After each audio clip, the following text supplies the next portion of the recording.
여러분 사도행전 13장 22절에 보면은 다윗 사도에 대해서 설명을 하면서 다윗 사도가 아니고 다윗 왕에 대해서 설명을 하면서 사무엘 선지자가 그 사람을 만났더니 하나님의 음성이 들려요.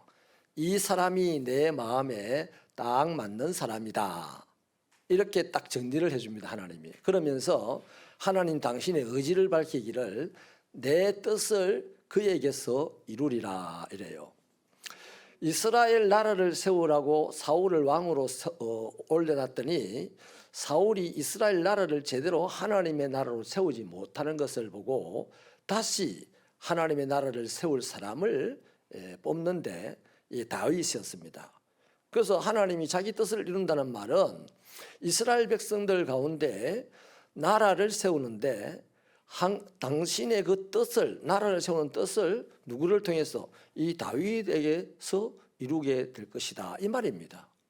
그러니까 다윗은 대단히 하나님의 나라를 세우는 훌륭한 통로가 된 것이죠. 오늘 이 시대도 저와 여러분이 또 우리 새빛교회가 여러분의 가정이 주님이 오신 날까지 이 세상에 하나님의 나라를 세우겠다는 그분의 뜻을 이루는데 쓰임 받으시기를 바랍니다. 그러려면 그분의 오늘 또 여러분을 만나러 오셨어요. 종이 여러분을 지금 상대하고 있지만 하나님은 종을 상대하며 하나님 나라를 꿈꾸는 여러분을 이렇게 관찰을 하실 거란 말이죠. 관찰을 하시면서 당신의 마음에 맞는 사람이 되기를 바랍니다. 목사의 마음에 맞는 사람 이전에 하나님의 마음에 맞는 여러분들의 태도, 생각, 방향이 되시기를 바랍니다. 그러면 하나님은 저를 보고 또 우리 교회 장로님들을 보고 또 신령한 사람들을 보고 마음에 인사이트를 주기를 저 사람이 내 마음에 딱 맞는 사람이다. 내가 저 사람을 통해서 내가 앞으로 이루어나갈 그 하나님 나라 뜻을 이루어 갈 것이다. 이런 사인을 주시는 거예요. 할렐루야. 자, 그러면 여러분 오늘 이 아나니아라는 사람을 우리가 보게 되는데요. 사울이 회심하고 하나님의 종으로서 하나님의 나라를 이루어 나가는 예수 시대 이후에 하나님 나라를 이루어 나가는데 큰 역사적인 획을 끊는 이 사울이라는 사람을 세우는데 아나니아가 쓰이고 있습니다. 그러니까 아나니아는 어떤 사람이다? 지금 하나님이 쓰시는 사람이라면 하나님의 마음에 딱 맞다 안 맞다, 하나님의 마음에 딱 맞는 사람입니다. 아나니아가 도대체 어떤 성품을 가지고 어떤 태도를 가지고 신앙생활을 했길래 하나님이 그 거대한 뜻을 이루는 사울이라는 사람을 구원시키고 사도로 만드는 그 일에 이 사람을 썼을까? 그 하나님의 마음에 딱 맞는 아나니아의 믿음의 태도, 또 믿음의 방향, 모습, 이런 것들을 오늘 우리가 좀 살펴보고 또 우리 이후에 지금 이 이후 시대에 이루어 나갈 하나님의 뜻, 그 뜻을 이루는데 저와 여러분이 통로가 되고 이 촉매가 되기를 바랍니다. 그래서 첫째로 보면요, 아나니아는 주님과 깊은 교제를 하는 관계를 유지하고 있었습니다. 그러니까 여러분, 아나니아가 오늘 본문에 보니까 기도하는 중에 주님의 말씀을 듣잖아요. 직가라는 곳에 가가지고 사울이라는 사람이 있는데 그 사람에게 안수하여 줘라, 뭐 이런 말씀을 하나님이 하시잖아요. 그러니까 기도 중에 주의 음성을 들었는데요. 자, 여기서 질문 하나 드릴게요. 여러분이 기도 중에 주의 음성을 직접 듣는다고 칩시다. 여러분 어떨 것 같아요? 오 할렐루야 이렇게 하겠습니까? 아니면 놀라 자빠져 까무라치겠습니까? 백발백중 놀라 자빠져 까무라치기 십상입니다. 제가 이거 실험해봤어요. 제가 감림산 기도원을 자주 올라갔거든요. 그 옛날에 은혜 충만해가지고 감림산 기도원에 예배실에서 산기도 가려고 올라가다 보면 그 철판 같은 걸로 만드는 십자가 있잖아요. 그다란 십자가 있어요. 저는 사실 그 십자가 때문에 처음 감림산에 끌려 올라갔습니다. 그 십자가의 빛을 받고 반사되는 그 빛에 이끌려가지고 제가 회심을 하고 올라갈 때 그것 때문이었거든요. 그 제게도 인연이 있고 해서 거기 올라갈 때 옆에 보면 와 기도합니다. 올라가다 주여 하면서 철판을 막 탁 때리면 탁 하면 그 밤에 왈왈왈 하다 다 까무라치더라고요. 까무라친 정도는 다 깜짝 놀라더라고요. 깜짝 놀라서 하던 기도를 뚝 하고 멈추더라고요. 그리고는 막 제보고 욕을 하더라고요. 기도하는데 기도 방해한다고. 정신이 드니까 내가 철판 뚫리는 걸 봤어요. 정신이 들기 전에는 그것이 하나님이 뭐 역사하는 줄 알았던가 봐. 대체로 그렇더라고요. 대체로. 여러분, 하나님의 음성을 듣게 됐을 때도 놀라지 않고 당황하지 않는 여러분 되시길 바랍니다. 이건 뒤집어 말해 깨달음과는 좀 다른 차원인데요. 사실 하나님의 음성을 깨닫는 것도 대단히 중요합니다. 기도하다가 하나님의 음성을 깨닫고 너무나 감격해가지고 사람이 확 거듭나는 경우도 있어요. 많은 신학자들이 그런 사람들이 많습니다. 근데 뒤집어서 말하면 실제로 하나님의 음성을 귀로 팍 듣는 순간도 어떨 때 있을 수 있어요. 그럴 때 놀라지 않고 까무라치지 않는 사람이 되려면 어떤 사람이 된다? 평소에 주님과 깊은 교제를 해야만 됩니다. 평소에 주님과 깊은 교제를 하지 않고 그냥 기도하다가 갑자기 주님의 음성을 들으면 그 사람 백발백중 놀랍니다.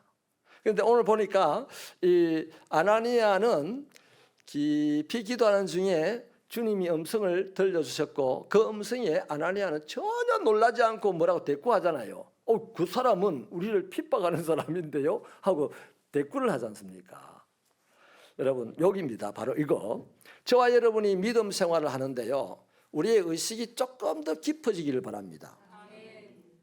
제가 올해 작년 말부터 지금 여러분에게 가끔씩 던지는 말씀이 있죠.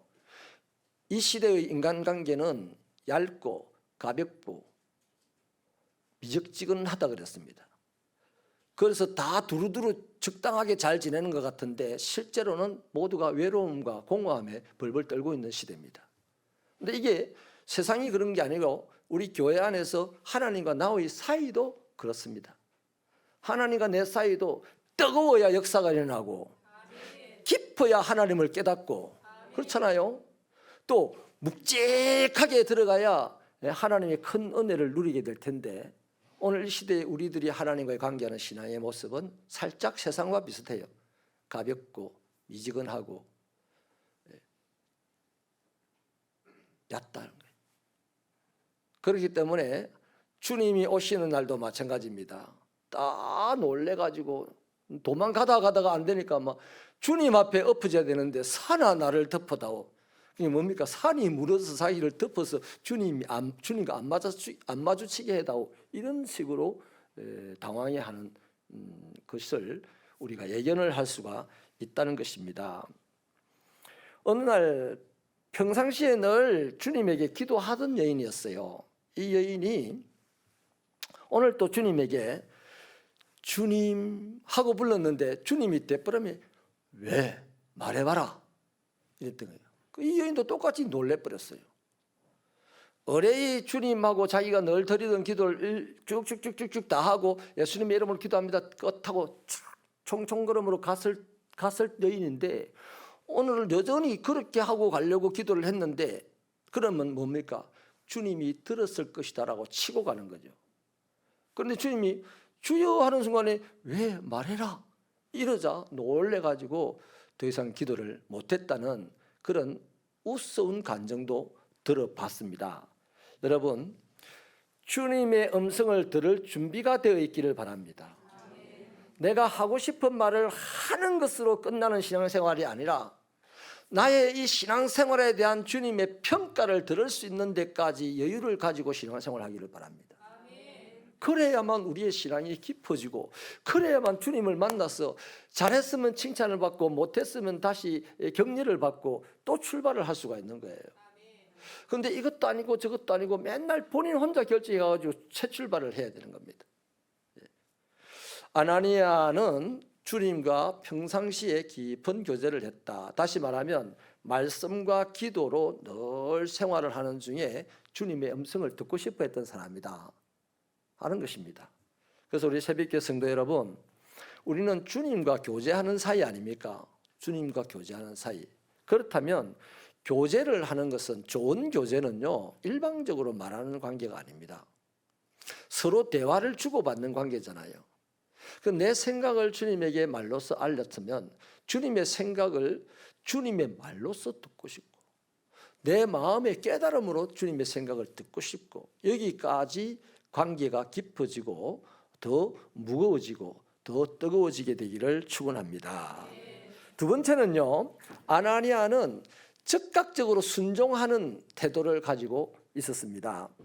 오늘 본문에도 보면 직가라는 거리로 가서 유다 집에서 5사람 사울을 찾아봐라 그럽니다. 그리고 저가 기도하고 있다 이렇게 알려줍니다. 근데 지금 아나니아 입장에서는 굉장히 지금 이 얘기가 납득이 안 되는 얘기예요. 사울이라는 사람이 이 다메섹까지 예수 믿는 우리를 잡으러 왔다 하는 소문을 듣고 있는데 난데없이 예수님이 자기에게 말씀하시기를 그 사울을 찾아라, 그가 기도하는 중에 있다 이렇게 말을 하니, 여러분 그러면 우리는 보통 어떻게 하겠습니까? 주님이 말씀하시니까 에이 하고 순종할 수도 있잖아요. 그런데 아나니아는 그렇진 않습니다. 좀 전에 말씀드린 대로 주님과의 교제가 깊은 관계이기 때문에 질문을 하나 하는 거죠. 주님, 그 사람은 우리를 지금 박해하려고 권세를 제사장에게 받아서 이곳까지 지금 왔는데 그 사람이 왔다고 알려주면 우리로 하여금 도망가라든지 피하라든지 해야만 되는데 왜 그 사람을 찾아가라 하시나요? 이렇게 이제 반문을 하잖아요. 근데 이 반문에요, 예수님이 뭐라고 답을 하십니까? 가라, 이 사람은 내 이름을 이방인과 임금들과 이스라엘 앞에 전하기 위하여서 택한 나의 그릇이다 이렇게 정확하게 말씀을 해주십니다.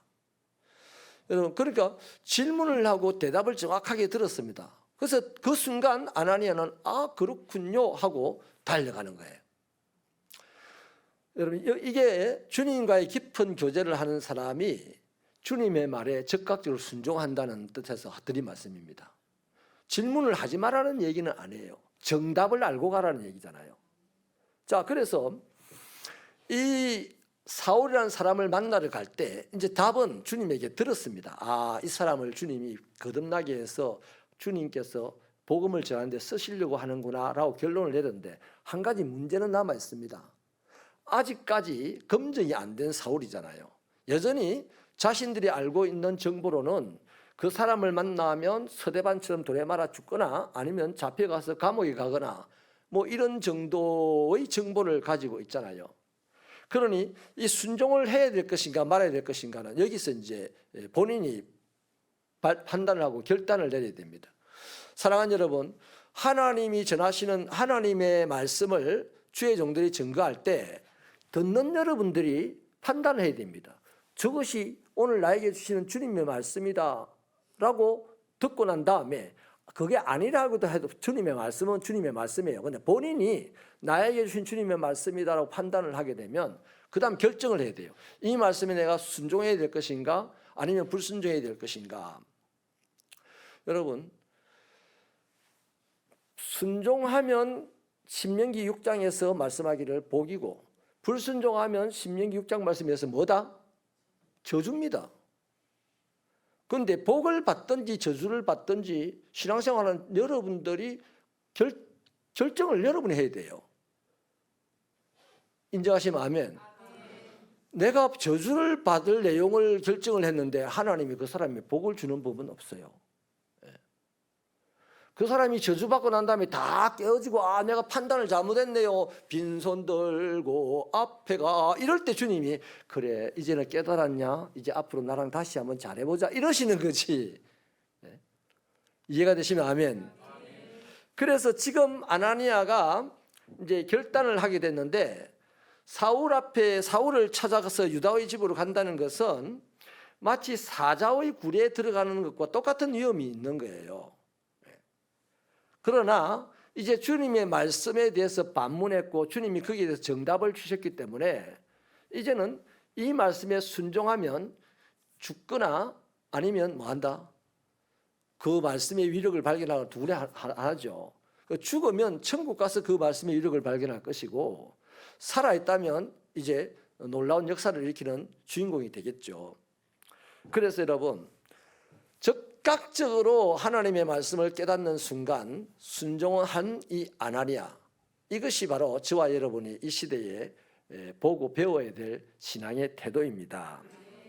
솔직히 신앙생활을 하고 신앙의 연수가 깊어가고 교회의 직분을 맡으면 맡을수록요, 그 사람의 앞날에는 위험이 도사리고 있습니다. 어려움이 매복을 해 있다가 나타납니다.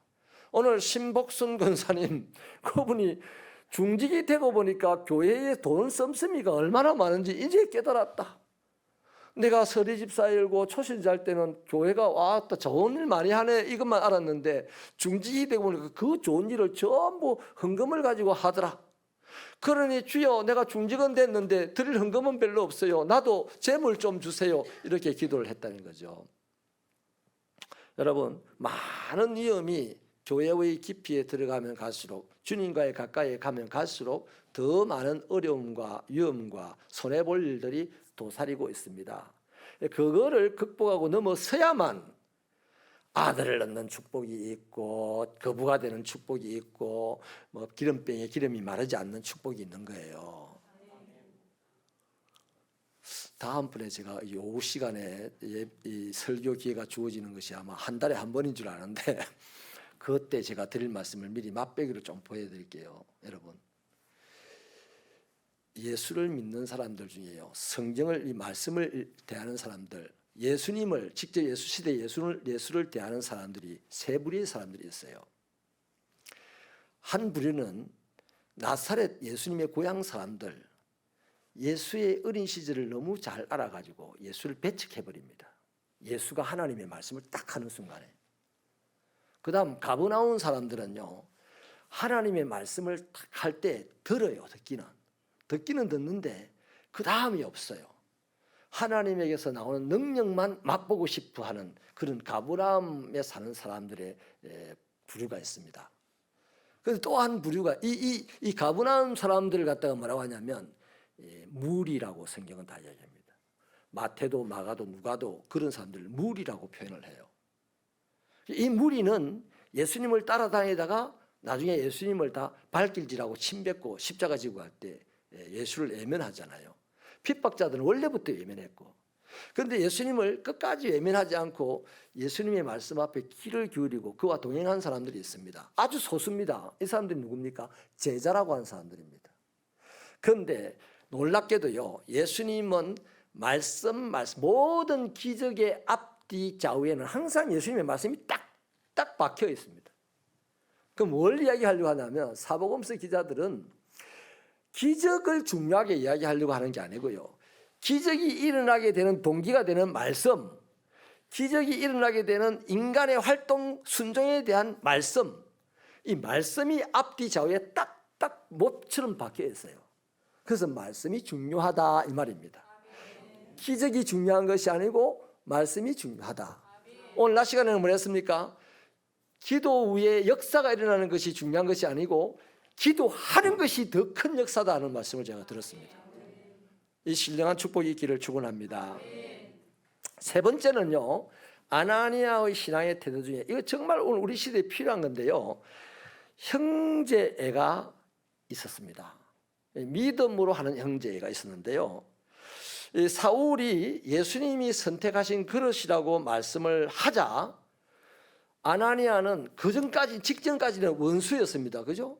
핍박자였고 기피해야 될 대상이었는데, 이런 원수 같고 자기를 힘들게 하고 기피하고 싶은 이 사울 만나면 1대1로 붙어서 네 아니면 내가 죽어야 될 것 같으면 너를 죽여야 되겠다라고 생각했던 이런 사람이었는데, 예수님의 말씀을 듣고 난 다음에 이제 순종하여서 그 사람을 찾아갈 때는 어떻게 됩니까? 그 사람에게 기도로서 눈을 뜨게 해줍니다.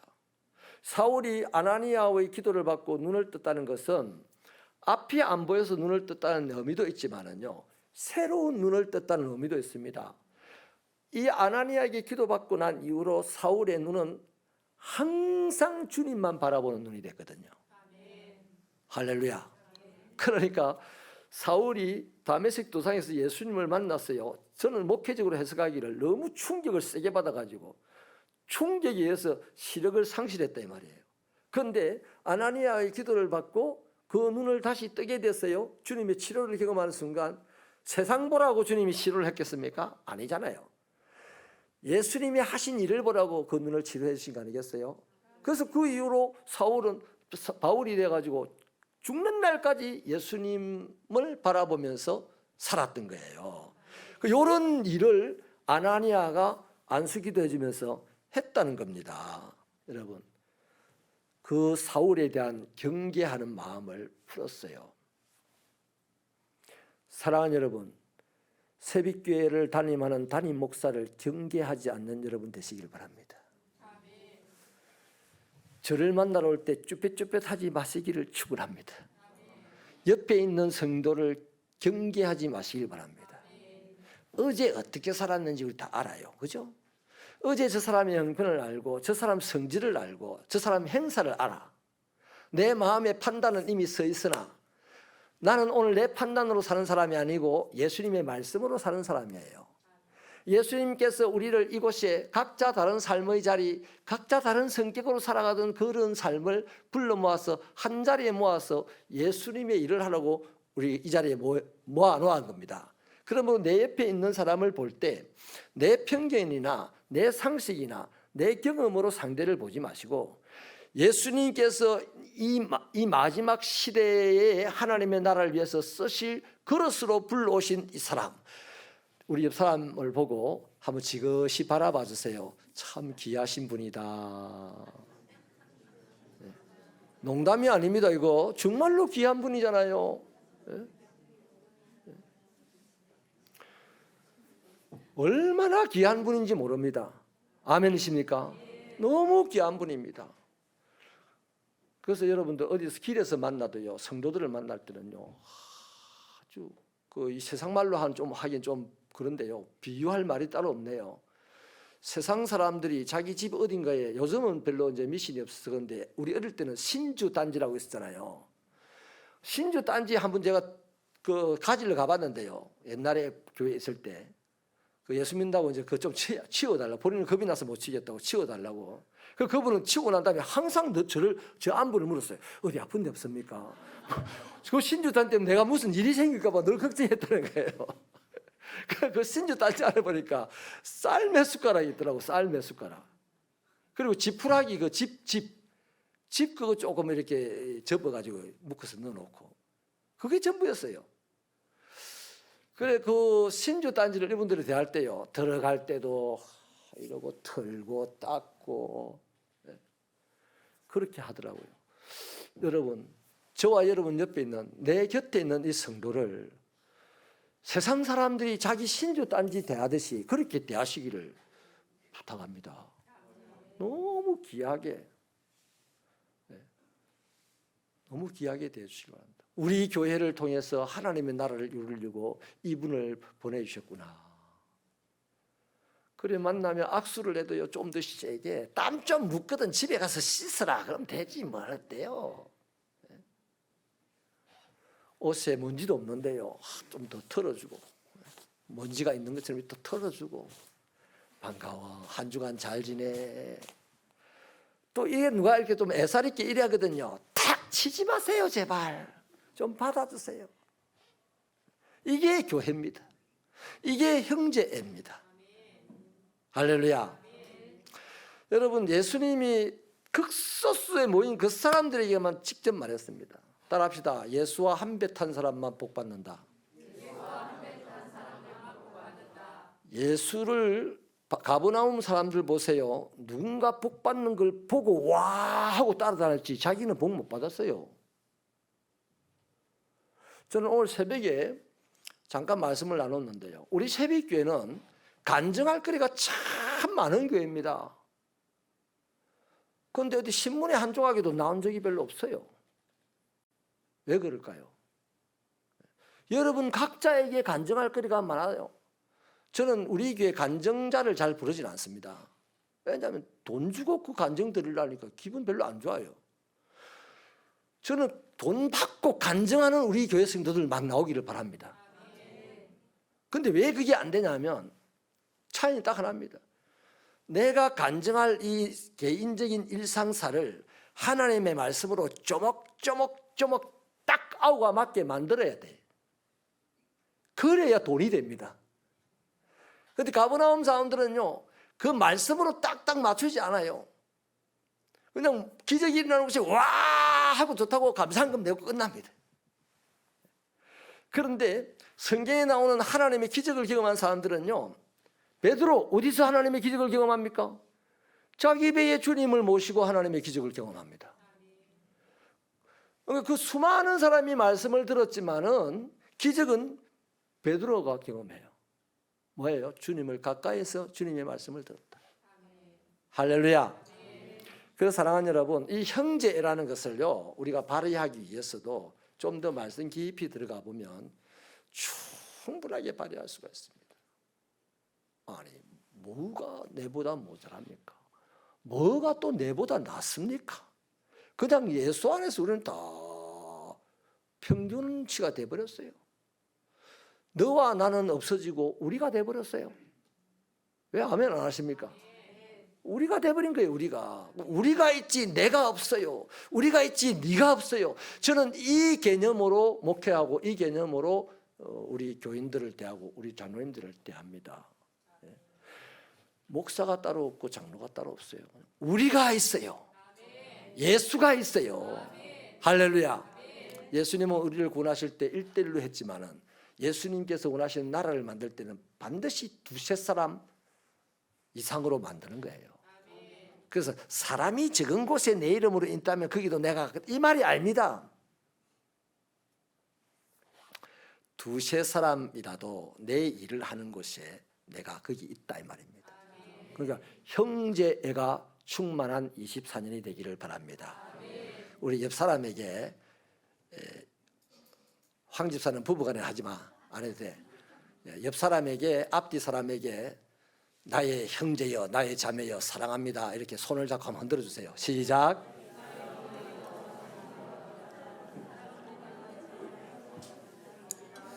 내가 봤어요. 우리 유세도 장로님 뒤에 엄청난 장로님 앉아 계신다고 뒤를 쳐다보지도 못하고 하지 말고 딱 뒤로 보고 엄장도 보고 형제님이여, 제가 형제님을 사랑합니다, 이렇게 한번 해보세요. 인사합니다. 박수하겠습니다. 할렐루야. 이런 하나님의 나라 이룰 수 있기를 바랍니다. 이제 말씀을 마치겠습니다.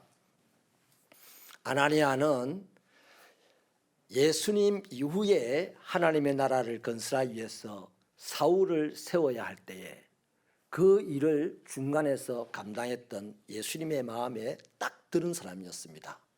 형제애를 발휘하는 사람이었고 말씀이 납득될 때 즉각 순종했던 사람이었죠. 그리고 제일 먼저 뭐였습니까? 주님과 깊은 교제를 나누었던 묵상의 사람이었습니다. 우리도 이렇게만, 이 세 가지만 잘 무장되어서 신앙생활을 하면 이후 시대에 하나님 나라를 이루는데 크게 쓰임받는 축복의 인물이 될 줄로 믿습니다. 하나님 아버지, 우리의 신앙을 이날까지 붙들어 오셨으니 이제 하나님의 역사가 일어나는 촉매가 되고 통로가 되는 신앙생활이 되게 하여 주시옵소서.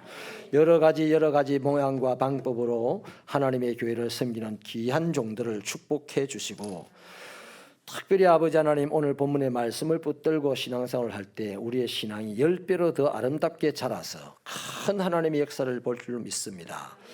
이제 내일부터 또 세상에서 한 주간을 땀 흘려 일하며 살아야 될 때에 안전하게 하시고 건강하게 하시고 신령하게 하시고 많은 사람에게 예수의 이름으로 칭찬받고 존경받는 삶이 되게 하여 주옵소서.